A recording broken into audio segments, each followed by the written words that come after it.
समस्त दर्शक मान मोर प्रेज द लॉर्ड पुणी नमस्कार जना करे आज एक एक जीवंत जीवनी नेबा निमंते वर्तमान उत्कल बाप्टिस्ट मंडली ब्रह्मपुर मंडली में पहुंची जहाँ को वियोग सारा मंडली दुखित प्रकाश करने साथे साथे आ जो दासी को प्रभु अपना कोल को नहीं जीवनी के प्रकार रही आगामी पीढ़ी निमंते एक उपकार आशीर्वाद विषय आशा नहीं बर्तमान मुझे पहुंची थी तेज आसतु प्रिय दास अच्छा मुखर ए समस्त जीवनी को संग्रह करते जा दयापूर्वक आप प्लीज टे कहे आम नजर ख्रीष्ट को स्वागत करुँ प्रेज द लॉर्ड।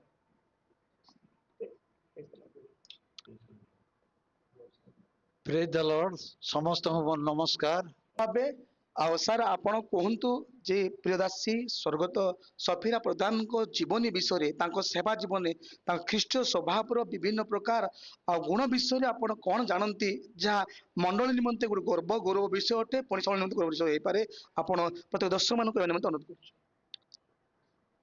जो दासी मृत्युवरण कले से होचंती आमर तृतीय भौणी आउ से तार जीवनी बहुत गुड़ी कथा अच्छी किंतु वर्तमान से सबू तो व्याख्या करने समय ना किंतु से ई प्रकार गोटे प्रभु प्रिय लोक थिले जो द्वारा कि तांको परिवार रे अनेक लोक तांको देकी पालक माने आमर ग्रामर समस्ते जिते पालक अछंती तांको परिवार रे कि अनेक गुड़े प्रभुंकर शिक्षा आत्मा रे परिपूर्ण है से माने आज अनेक स्थान रे पालक हिसाब से रही आउ तांकर मध्य मरिबा पर्यंत तांकर एते धैर्य थिला से अवश्य 12 तारीख रे तार जीवन शेष है सेना 11 तारीख रे से प्रार्थना कले कथबार्ता हेले सब विषय प्रभु को स्मरण करते अनेक लोग जो माने आसवे मते तांको से जानी पारुथिले एवं प्रार्थना पाए मते अनुरोध करथिले। ए प्रकार प्रभु प्रिय जीवन काटी से शेष रे प्रभु को कोल को चली जाइछंती समस्त को मन नमस्कार। प्रिय दर्शक बंधु माने बर्तमान आज्ञा प्रथम पर्याय आम जीवन विषय शुणुलु पुणी प्रभु दास जड़े अच्छा सर आम ख्रीष्ट को स्वागत करुँ निश्चित भाव में आपन प्रभु को सेवक भाव काम कर कौन प्रेरणा पाई आप आज प्रभु पाई मो प्रभु को धन्यवाद दिए आज जो ग्रह आम समवेत अच्छु 1980 साल रो ए ग्रह रे प्रभुंकर निमंते गोटे उद्दीपना आरंभ होता स्वर्गत मनोहर सिंह जे कि आरुदेगिर आउ स्वर्गत राजेंद्र हाँ पाणी से अच्छी से उपस्थित रे स्थान रे प्रार्थना होतिला होल नाइट प्रेयर होतिला से समय मु मध्य यौवन जीवन रे गृह रे मु प्रार्थना जोग देइथिली आउ से एई गृह रे मु उद्धार पाइथिली दुईटा कपतर मोर हाथ रे मु धरिथिबा दर्शन पाइथिली आज दीर्घ 33 वर्ष हबो मु ब्लेसिंग यूथ मिशन रे मिशनरी भाव रे एई गृह रु प्रेरणा पाई प्रभु को ग्रहण करी मु सेवा कार्य रे अछि तेणु स्वर्गत सफीरा प्रधान कहबा गले मोर आत्मिक जीवन रो गोटे मार्गदर्शक अटंती आउ से केवल नुह तांको सहित तांको झियो माने पुओ माने तांकर अनेक परिवार मते बहुत आदर देइछंती आज मु प्रभु को सेवा रे एई प्रिय परिवार द्वारा पुणी स्वर्गत सफीरा प्रधान को द्वारा मु आज प्रभु को सेवा रे वर्तमान पर्यंत मु रही आसी अछि। प्रिय दर्शक बंधु माने निश्चित भाव शुणी पारुथिले जे एथुर जना पडुछि ए गोटे ख्रीष्टीय परिवार बोले अनुमान करुछि निश्चित भाव प्रभु नाम धन्यवाद तांको झियो आ तांको पु माने अछंती कोन मां को विषय रे माने आज दर्शक मान को कहिबे जोटा कि आमान को आशीर्वाद कारण होई पारे वर्तमान दीदी अछंती आपन को मां को हरे आज दुखित प्रकाश करुछु कोन कहिबे मां को विषय मां को विषय नहीं मु गोटे कथा कहबाक चाहे मो माँ होउछंती बहुत प्रार्थनाशील माँ मो माँ मंडली रे मोर माने ज्ञान पाइबा ठारू मंडली रे से कार्यकारी माँ से थिले आ तार सेई प्रेरणा से काकू से केबे क्रोध करंती नाही तार क्षमार जीवन आमे सदा सर्वदा देखिछु मु एई समय रे मते समस्त को मु निवेदन करूची से जो मार्ग आमे आज आमन को देखै जाइछंती तार से ख्रीष्टीय जीवन रो मार्ग प्रेम रो मार्ग बाइबल रो से ବାଇବଲ ତା ପ୍ରତି ବହୁତ ଗୋଟେ ବାଇବଲକୁ ସେ ପ୍ରେମ କରୁଥିଲେ।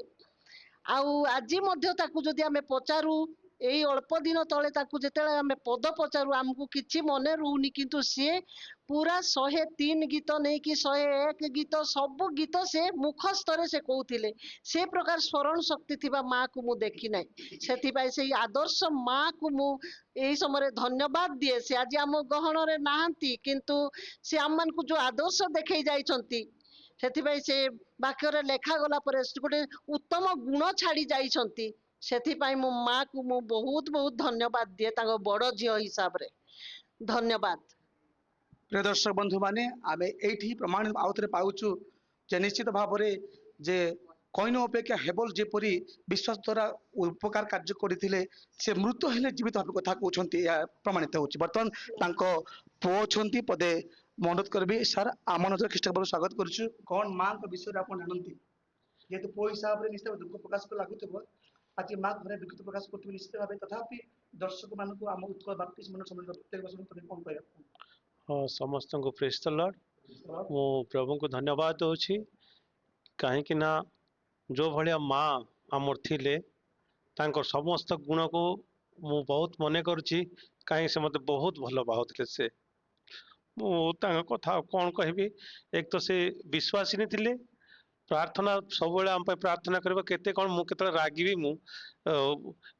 ମୋର ତ ରାଗିକି ତାକୁ କହିବି କେତେ କଥା, କିନ୍ତୁ ଭିତରେ ତ ମୋର ପ୍ରେମ ତା ପାଇଁ ବହୁତ ଅଧିକା ପ୍ରେମ, ସମସ୍ତଠୁ ଅଧିକା ପ୍ରେମ। କାହିଁ ସେ ମୋତେ ବହୁତ ପ୍ରେମ କରିବ ସେ। ଆଉ ତାଙ୍କ ବିଷୟ ମୁଁ କ'ଣ କହିବି, ସେଇ ଗୋଟେ ବିଷୟ କି ଗୋଟେ ପ୍ରାର୍ଥନାକାରୀ ମା ଥିଲେ, ସମସ୍ତଙ୍କ ପାଇଁ ପ୍ରାର୍ଥନା କରୁଥିଲେ ସେ। ତାଙ୍କ ଦ୍ୱାରା ମୋର ପରିବାର, ଆମେ ଦି ଭାଇ ଥିଲୁ, କିନ୍ତୁ ତାଙ୍କ ପ୍ରାର୍ଥନା ଦ୍ୱାରା ଆମେ କେବେ ବି ଅଲଗା ହେଇନୁ। ଆମେ ଦି ଭାଇ ଆଉ ଭଉଣୀ ମାନେ ସମସ୍ତେ ଆଜି ପର୍ଯ୍ୟନ୍ତ ମଧ୍ୟ ଦୀର୍ଘ, ମୁଁ ବାହା ହେଇକି ଗୋଟେ 37-38 ବର୍ଷ ହବ, କିନ୍ତୁ ଆମେ କୌଣସି ଭଉଣୀ ୟା ଭାଇ ଆମେ ଅଲଗା ହେଇନୁ। ଗୋଟେ ଏମିତି ପରିବାରରେ ମା ଆଉ ବାପା ଆମର ଥିଲେ, ସମସ୍ତଙ୍କୁ ମିଶେଇ ବାନ୍ଧିକି ରଖିଥିଲେ। ଆଉ ମୁଁ ଅନେକ ପରିବାରକୁ ଦେଖୁଛି, ପରିବାର କିନ୍ତୁ ସବୁ ମା ବାପା ଯୋଗୁଁ ଅଲଗା ଅଲଗା ହେଉଛନ୍ତି, ପିଲାମାନେ ବି ଅଲଗା ହେଉଛନ୍ତି, କିନ୍ତୁ ପ୍ରଭୁଙ୍କ ଦୟା ସକାଶୁ, ମାଙ୍କ ଗୁଣ ଯୋଗୁଁ, ତାଙ୍କ ବାକ୍ୟ ଶିକ୍ଷା ଯୋଗୁଁ ଆମେ ଭଉଣୀ ଭାଇମାନେ ଆଜି ପର୍ଯ୍ୟନ୍ତ ମଧ୍ୟ ଗୋଟିଏ ହିସାବରେ ଆଉ ଗୋଟିଏ ପରିବାରରେ ହିଁ ଆମେ ରହିଛୁ। ସେଇଟା ମାର ସବୁଠୁ ବଡ଼ ଗୁଣ ସେଇଟା ଥିଲା। କାହାକୁ ଅଲଗା କରିବାକୁ ନାହିଁ, ସମସ୍ତଙ୍କୁ ମିଶେଇ। ଯଦି କାହାକୁ ମୁଁ ଭଉଣୀକୁ ରାଗିଲି ବୋଲେ ସେ ତୁରନ୍ତ ମୋତେ କହିବ, ବାବୁ କ'ଣ ହେଲା, କାହିଁକି ସେମିତି ରାଗୁଛୁ, ସେମିତି ହେବାର ଦରକାର ନାହିଁ, ତୁମେ ସବୁ ମିଶିକି ଗୋଟେ ରୁହ, ସବୁବେଳେ ସେ କହିକି ମିଶେଇକି ସମସ୍ତଙ୍କୁ ରଖିବ। ଏ କଥା ମୁଁ କହିବାକୁ ଚାହେଁ କି ଏଭଳି ମାକୁ ପରିତ୍ୟାଗ କରିକି ମୁଁ ବହୁତ ବହୁତ ବିଚଳିତ, ମୁଁ ବହୁତ ଦୁଃଖିତ। ମୁଁ କାହିଁକି ନା ମୁଁ ଯେତେବେଳେ ଏବେ ବାହାରେ ଥିଲି, ତାଙ୍କର ଅବସ୍ଥା ଦେଖିକି ମୁଁ ବାର ବାର କହୁଥିଲି, ତାକୁ ତୁମେ ଭଲ ଭାବେ ଦେଖିବ, ଯାହାହେଲେ ତାର ସବୁ ବିଷୟ ଦେଖିବ, ମୁଁ ଆସୁଛି। ସେ ମୋର ଅପେକ୍ଷା କଲେ, କିନ୍ତୁ ମୁଁ ବିଶ୍ୱାସ କରିନଥିଲି ହଠାତ୍ ପ୍ରଭୁ ତାଙ୍କୁ ନେଇକି ଚାଲିଯିବେ ବୋଲିକି। ସେଥିପାଇଁ ମୋର ମନ ବହୁତ ବିଚଳିତ।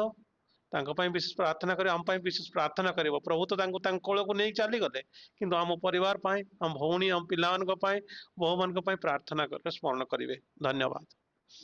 ପ୍ରିୟ ଦର୍ଶକ ବନ୍ଧୁ ମାନେ, ନିଶ୍ଚିତ ଭାବେ ଶୁଣିପାରିଲେ ଯେ ଆଜ୍ଞାଙ୍କ ମୁଖରୁ ଯାହା ସେ ଅନୁଭବ କରିଥିଲେ ଯେ ସମସ୍ତଙ୍କୁ ଏକାଠି କରି ପରିବାର ପରିଚାଳନା କରିବା। ବାଇବେଲକୁ ହିଁ ଦେଖ, ହେ ଭାଇ ମାନେ ମିଳନ ବାସ କରେ, କେତେ ଯେ ମନୋହର ଏଇ ପରିବାର, ଗୋଟେ ମନୋହର ପରିବାର ବୋଲି ମୁଁ ବିଶ୍ୱାସ କରୁଛି। ଶେଷ ପ୍ରତିକ୍ରିୟା ନେବା ପାଇଁ ଯିବା। ବର୍ତ୍ତମାନ ଆମମାନଙ୍କର ଜେନା ଦିଦି ଅଛନ୍ତି, କ'ଣ ଆପଣଙ୍କ ଆଉ କ'ଣ ହେବେ ଆଜି ଯୋଉ ମାଆକୁ ଆମେ ହରାଇଛୁ, ଆପଣଙ୍କର କ'ଣ ସମ୍ପର୍କୀୟ ହେବେ, କ'ଣ ତାଙ୍କ ବିଷୟରେ କହିବେ? ସମସ୍ତଙ୍କୁ ମୋର ପ୍ରେଜ୍ ଦ ଲର୍ଡ। ମୁଁ ହଉଛି ତାଙ୍କ ବଡ଼ ପୁଅଙ୍କର ଝିଅ। ମୋ ବାପା ଥିଲେ ପାରଳାଖେମୁଣ୍ଡି ମଣ୍ଡଳୀର ପାଳକ ଥିଲେ ପ୍ରେମରଞ୍ଜନ ପ୍ରଧାନ, ତାଙ୍କର ବଡ଼ ପୁଅଙ୍କର ପ୍ରଥମ ଝିଅ। ମୋ ଜେଜେମା ଥିଲେ ଗୋଟେ ଆତ୍ମିକ ଜେଜେମା, ଯଦ୍ୱାରା କି ଆଜି ମୋ ପରିବାରରେ ମୋ ଗୃହରେ ଆଜି ଅନେକ ପ୍ରଭୁଙ୍କର ଦାସମାନେ ବାହାରିଛନ୍ତି ପ୍ରଭୁଙ୍କ ସେବା କରିବା ପାଇଁ। ଯୋଉଠାରେ ବି ପ୍ରଭୁଙ୍କ ସେବା କରିବା ପାଇଁ ଭ୍ରମରପୁର ମଣ୍ଡଳୀରେ ଏ ପ୍ରକାର ଗୋଟେ ଗୃହ ଥିଲା ଆମ ପରିବାର, ଯୋଉ ଗୃହରେ କି ସଦା ସର୍ବଦା ପ୍ରାର୍ଥନା ହଉଥିଲା। ମୋ ଜେଜେମା ଛୋଟବେଳୁ ଆମମାନଙ୍କୁ ଆଧ୍ୟାତ୍ମିକ ଜୀବନରେ ବି ବଢଉଥିଲେ, ବାଇବଲ ବିଷୟ ବି ଆମକୁ ଶିକ୍ଷା ଦଉଥିଲେ। ସେ ପ୍ରକାର ପରିବାରର ଜଣେ ସେ ଆତ୍ମିକ ମୋ ଜେଜେମା ଥିଲେ। ସେଥିପାଇଁ ଆଜି ତାଙ୍କୁ ହରାଇ ଆମେ ପରିବାର ସହ ଦୁଃଖିତ ଅଛୁ, କିନ୍ତୁ ମୋ ପରି ଜେଜେମା ଅନେକ ଲୋକ ପାଇ ପାରୁନାହାନ୍ତି, କିନ୍ତୁ ଆମକୁ ପ୍ରାର୍ଥନାରେ ସବୁବେଳେ ସେ ତୋଳି ଧରୁଥିଲେ। ଯେହେତୁ ସେ ସବୁବେଳେ 3ଟା ରାତିରେ ଉଠି ପଡିବେ, ପ୍ରଭାତ ହେବା ପର୍ଯ୍ୟନ୍ତ ପ୍ରାର୍ଥନା କରୁଥିବେ। ତାର ପ୍ରାର୍ଥନାର ଫଳ ହିଁ ଆମେ ଆଜି ଘରେ ଦେଖିବାକୁ ପାରୁଛୁ। କିନ୍ତୁ ଆଜି ସେ ନାହାନ୍ତି, କିନ୍ତୁ ସେ ପ୍ରଭୁଙ୍କ ପାଖରେ ଜୀବିତ ଅଛନ୍ତି ବୋଲି ଆମେ ବିଶ୍ୱାସ କରୁଛୁ। ଦର୍ଶକ ମାନଙ୍କୁ ଏହା କହିବାକୁ ଚାହେଁ, ଆମ ପରିବାର ପାଇଁ ସଦାବେଳେ ପ୍ରାର୍ଥନାରେ ସ୍ମରଣ କରୁଥିବେ। ଧନ୍ୟବାଦ। ପ୍ରିୟ ଦର୍ଶକ ବନ୍ଧୁମାନେ ଶୁଣିପାରିଲେ ଯେ ଅନେକ କଥା ରହିଛି। ଆଉ ଆଉ ଶେଷ ପ୍ରତିଜ୍ଞାପନ ନେବା ପାଇଁ ଯିବା। ଆଉ ଟିକେ କଣ ଆପଣଙ୍କର କଣ ପ୍ରତ୍ୟେକ ଦର୍ଶକଙ୍କୁ ସର୍ବପ୍ରଥମେ ମୋର ପ୍ରେଜ ଦ ଲର୍ଡ। ଯୋଉ ମା କି 12 ତାରିଖ ଦିନ ମୃତ୍ୟୁବରଣ କରିଛନ୍ତି, ସେ ମାଙ୍କ ନାମ ହେଉଛି ସଫିରା ପ୍ରଧାନ। ସେ ମା ହଉଛନ୍ତି ଜଣେ ପ୍ରାର୍ଥନା ପ୍ରିୟ ମା। ସେ ମାଙ୍କର ପ୍ରାର୍ଥନା ଦ୍ୱାରା ଅନେକ ସୁସ୍ଥତା ପାଇଛନ୍ତି। ଅନେକ ପ୍ରକାର ସମସ୍ୟା ମଧ୍ୟରେ ସେ ପ୍ରତି ଗୃହକୁ ସବୁବେଳେ ଯିବେ। ଯାହା ଘରେ ଅସୁସ୍ଥ ସେ ଯାଇ ପହଞ୍ଚିବେ, ପ୍ରାର୍ଥନା କରିବେ। ଯାହା ଘରେ ଅଶାନ୍ତି ତା ଘରକୁ ସେ ଯିବେ। ଯାହା ଯଦି ସେ ଶୁଣି ନାହାନ୍ତି ସେ ଘରକୁ ଆକା ସେ ଯିବେନି। ଯଦି ଶୁଣିଛନ୍ତି ସେ ଘରକୁ ସେ ନିଶ୍ଚିତ ଯିବେ। ସେ ଜଣେ ଏମିତି ପ୍ରାର୍ଥନା ପ୍ରିୟ ମା ଯେ ସମସ୍ତଙ୍କ ଗୃହକୁ ଗଲେ କିଏ ଅନାବନା କଥା ସେ କେବେ କହିବେ ନାହିଁ। କେବଳ ପ୍ରାର୍ଥନା ହିଁ ତାର ମୂଳ ଲକ୍ଷ୍ୟ ଥିଲା। ସେ ଆମ ଗୃହ ମାନଙ୍କୁ ଆସିବ, ସର୍ବପ୍ରଥମେ ଆମ ନିମନ୍ତେ ସେ ପ୍ରାର୍ଥନା କରିବେ। ଆଉ ସେଇ ଗୃହ ଯୋଉ ମାଙ୍କ ଗୃହରେ କି ଆମେ ଆଜି ବସିଛୁ, ସେଇ ଗୃହରେ ଖାଲି ତାହା ପ୍ରାର୍ଥନାର ଗୃହ ବୋଲି ମଣ୍ଡଳୀରେ ପ୍ରକାଶ ପାଇଛି। ଏଇ ଭ୍ରମରପୁର ମଣ୍ଡଳୀରୁ ଯେତେ ପାଳକ ଯୋଉ ଦୂର ଦୂରାନ୍ତ ସ୍ଥାନ ମାନଙ୍କରେ ପାଳକୀୟ କାର୍ଯ୍ୟ କରୁଛନ୍ତି, କେବଳ ଏହି ପରିବାରରୁ ହିଁ ସେମାନେ ଯାଇଛନ୍ତି। ଯେହେତୁ ଏହି ପରିବାର ମଧ୍ୟରେ ଆଉ ସ୍ୱର୍ଗତ ମନୋହରି ସିଂ, ପୁଣି ଆଉ ଝାଲେର ସିଂର ରାଜେନ୍ଦ୍ର ପାଣି, ଏମାନେ ସଦା ସର୍ବଦା ରହି କି ଦିନ କି ରାତି ସବୁବେଳେ ପ୍ରାର୍ଥନା ଚାଲିଥିଲା। ଏହା ଗୋଟେ ବେତସାଇଦାର ଗୋଟେ ପୋଖରୀ ସଦୃଶ ଥିଲା। ଯୋଉ ଲୋକମାନେ ଏ ସ୍ଥାନକୁ ଆସୁଥିଲେ ସେମାନେ କିଏ ହେଲେ ପରିତ୍ରାଣ ନ ପାଇ ରହୁନଥିଲେ। ଏ ସ୍ଥାନକୁ ଯେଉଁମାନେ ଆସୁଥିଲେ ସେମାନେ ପରିତ୍ରାଣ ପାଉଥିଲେ, ପବିତ୍ର ଆତ୍ମାରେ ପୂର୍ଣ୍ଣ ହଉଥିଲେ। ପୁଣି ଆଜି ପର୍ଯ୍ୟନ୍ତ ସେମାନେ ପ୍ରଭୁଙ୍କର ସେବା କାର୍ଯ୍ୟରେ ରତ ଅଛନ୍ତି। ଏଇ ପରିବାର ମଧ୍ୟକୁ ଯୋଉ ସମୟରେ ମୁଁ ମଧ୍ୟ ପ୍ରାର୍ଥନାକୁ ଆସୁଥିଲି, ଏଇ ଗୃହ ସଦା ସର୍ବଦା ପ୍ରାର୍ଥନା ପାଇଁ ଉନ୍ମୁକ୍ତ ଥିଲା। ଆଉ କାହାକୁ କେବେ ହେଲେ ମନା କରୁନଥିଲେ। ସେମାନେ କୋଉ ଘରେ ଶୋଉଥିଲେ, କୋଉ ଘରେ ରହୁଥିଲେ, ସେ ଲୋକ ସେମାନେ ମନା କରୁନଥିଲେ। ସେମାନେ କୋଉଠି ଖାଉଥିଲେ ଆମେ ଜାଣି ପାରୁନଥିଲୁ, କିନ୍ତୁ ସେ ସମୟରେ ଅତି ଦରିଦ୍ର ଅବସ୍ଥା, ତଥାପି ସେମାନେ ଆଉ ମାସ ମାସ ଧରି ସପ୍ତାହ ସପ୍ତାହ ଧରି ବକ୍ତା ମାନେ ରହୁଥିଲେ, ପ୍ରଭୁଙ୍କର ଲୋକମାନେ ରହୁଥିଲେ। ସେମାନେ ଖାଦ୍ୟ ପରିବେଷଣ କରୁଥିଲେ, କାହାକୁ ହେଲେ କେବେ ଅବହେଳିତ କରିନାହାନ୍ତି। ସେ ସମୟରେ ଘର ଗଳୁଥିଲା, କୁଡିଆ ଘର ଥିଲା। ବର୍ତ୍ତମାନ ଆପଣ ମାନେ ଦେଖି ପାରୁଥିବେ କି ପ୍ରକାର ପ୍ରଭୁଙ୍କର ପ୍ରାର୍ଥନାର ଆଶୀର୍ବାଦ ସେ ଗୃହରେ। ସେ ଗୃହ ବର୍ତ୍ତମାନ 3 ତାଲାର ବିଲ୍ଡିଂ ହେଇଛି। ପୁଣି ସେମାନଙ୍କର ପିଲାମାନେ ଆଶୀର୍ବାଦ ପ୍ରାପ୍ତ ହେଇ ପୁଅ ହଉଛନ୍ତି ଜଣେ ଆର୍ମି ପୋଲିସ, ପୁଣି ନାତୁଣୀ ହଉଛନ୍ତି ଜଣେ ଡକ୍ଟର, ପୁଣି ତାଙ୍କର ନାତୁଣୀ ଜଣେ ହଉଛନ୍ତି ଆଉ ପାଳାଖେଣ୍ଡି ଆଉ ମଣ୍ଡଳୀର ଡିକନର ସ୍ତ୍ରୀ, ପୁଣି ତାଙ୍କ ଝିଅ ଜଣେ ହଉଛନ୍ତି ପାଳିକା, ସେ ମଣ୍ଡାପଡାର ପାଳିକା ଥିଲେ। ପୁଣି ତାଙ୍କ ଝିଅ ଜୁଇଁ ସମସ୍ତେ କଣ ଆଉ ପ୍ରଭୁଙ୍କ ସେବା କାର୍ଯ୍ୟରେ ରତ। ତାଙ୍କର 3 ଗୋଟି ଝିଅ ପ୍ରଭୁଙ୍କର ସେବା କାର୍ଯ୍ୟ, 2ଟି ଆଉ ଜୁଇଁ ପାଳକ, ପୁଣି ଆଉ ଗୋଟିଏ ଝିଅ ହଉଛନ୍ତି ସେ ମଧ୍ୟ ସମ୍ମିଳନୀରେ ମଧ୍ୟ ସଭାନେତ୍ରୀ କାମ କରିଛନ୍ତି। ଅଣ୍ଡର ସିଂରେ ସେ ସବୁବେଳେ ଆଉ ପଦ ପଦବୀରେ ରହି ଆସୁଛନ୍ତି। ସେ ପରିବାର ସମସ୍ତେ ପ୍ରଭୁକୁ ଭୟ କରି ଆଜି ସେଇ ଦିନର ପ୍ରାର୍ଥନା କାର୍ଯ୍ୟକାରୀ ହଉଛି। ମଧ୍ୟ ସେ ମାର ଆତ୍ମୀୟ ପରିଜନ ପ୍ରତ୍ୟେକେ, ସେ ମାଙ୍କର ବଡ ଭାଇ ମଧ୍ୟ ପାଳକ ଥିଲେ, ତାଙ୍କ ବାପା ବି ଡିକନ ଥିଲେ। ପୁଣି ତାଙ୍କ ଭାଇମାନେ ମଧ୍ୟ ଆଉ ତାଙ୍କର 2 ଭାଇରୁ ତାଙ୍କର ସାନ ଭାଇ ମଧ୍ୟ ପ୍ରଭୁଙ୍କ ସେବାରେ ମଣ୍ଡଳୀରେ ସଦା ସର୍ବଦା କର୍ମକର୍ତ୍ତା ହେଇ ଆସୁଛନ୍ତି। ଆଉ ପ୍ରଭୁ ଏ ପରିବାରକୁ ଏଭଳି ଆଶୀର୍ବାଦ କରିଛନ୍ତି ଯେ ବର୍ତ୍ତମାନ ସେମାନଙ୍କର ଉତ୍ତମ ଜୀବନ ଯାପନ ମଣ୍ଡଳୀ ମଧ୍ୟରେ ପ୍ରକାଶ ପାଉଅଛି। ଆଉ ସେଇ ମାଙ୍କୁ 84 ବର୍ଷ ହେଇଯାଉଥିଲା, କିନ୍ତୁ ତା ଜୀବନରୁ କୌଣସି ପ୍ରକାର ଜ୍ଞାନ ହଜି ନଥିଲା। ସେ 12ଟା ରାତିରେ 3ଟା ରାତିରେ ଏ ପ୍ରକାର ଉଠିବେ, ପ୍ରାର୍ଥନା କରିବେ। ପୁଣି ବାକ୍ୟର ଅଧିକ ଅଂଶ ତା ସ୍ମରଣ ଶକ୍ତି ଥିଲା। ଗୀତ ମଧ୍ୟ ମୁଖସ୍ଥ ଭାବରେ ସେ ଗାଉଥିଲେ, ପ୍ରାର୍ଥନା ବାରମ୍ବାର କରୁଥିଲେ। ତାର ମୃତ୍ୟୁ ପର୍ଯ୍ୟନ୍ତ ତାର ଜ୍ଞାନ କୌଣସି ପ୍ରକାରେ କମି ନଥିଲା, କି ତାର ବୁଦ୍ଧି କୌଣସି ପ୍ରକାରେ କମି ନଥିଲା। ଚକ୍ଷୁ ଭଲ ଭାବରେ ଦେଖି ପାରୁଥିଲେ, କର୍ଣ୍ଣ ମଧ୍ୟ ଭଲ ଭାବରେ ସେ ଶୁଣି ପାରୁଥିଲେ। ଏ ପ୍ରକାର ଭାବରେ ପ୍ରଭୁଙ୍କ କୋଳକୁ ଯାଇଛନ୍ତି। ଏଥିପାଇଁ ପ୍ରଭୁଙ୍କୁ ଧନ୍ୟବାଦ ଦଉଛି, ମାଙ୍କୁ ମଧ୍ୟ ମୁଁ ଧନ୍ୟବାଦ ଦଉଛି। ତାର ଜୀବନ ଯେ ପ୍ରକାର ଆମେ ତାର ଆତ୍ମୀୟ ସ୍ୱଜନ ମାନେ ଆଚରଣ କରିପାରିବୁ, ଏତିକି କହୁଛି। ମୁଁ ସମସ୍ତଙ୍କୁ ପୁନର୍ବାର ମୋର ନମସ୍କାର। ଧନ୍ୟବାଦ ପ୍ରିୟ ଦର୍ଶକ ମଣ୍ଡଳୀ। ଆଉ ପ୍ରିୟ ମାଙ୍କର ଏକ ସ୍ୱତନ୍ତ୍ର ପରିଚୟ, ଯାହା ଆଜି ଛାତି ଧରା ଦୃଶ୍ୟ ପରି ଲାଗୁଛି ନିଜକୁ, ଯେ ପ୍ରକୃତ ଭାବରେ ଆଉ ଗୋଟେ ବିଶ୍ୱାସୀ ଭାବରେ ପ୍ରାର୍ଥନା ହିଁ ଶ୍ରେଷ୍ଠ ବିଷୟ ଅଟେ। ପ୍ରଭୁ ପ୍ରତ୍ୟେକ ପରିବାରକୁ ଶାନ୍ତି ସାନ୍ତ୍ୱନା ଦିଅନ୍ତୁ। ପୁଣି ଅନୁରୋଧ କରିବେ ପ୍ରିୟ ଦର୍ଶକ ମଣ୍ଡଳୀ, এই ପରିବାର ନିମନ୍ତେ ନିତ୍ୟ ନିତ୍ୟ ଆପଣ ପ୍ରାର୍ଥନା ସ୍ମରଣ କରିବେ।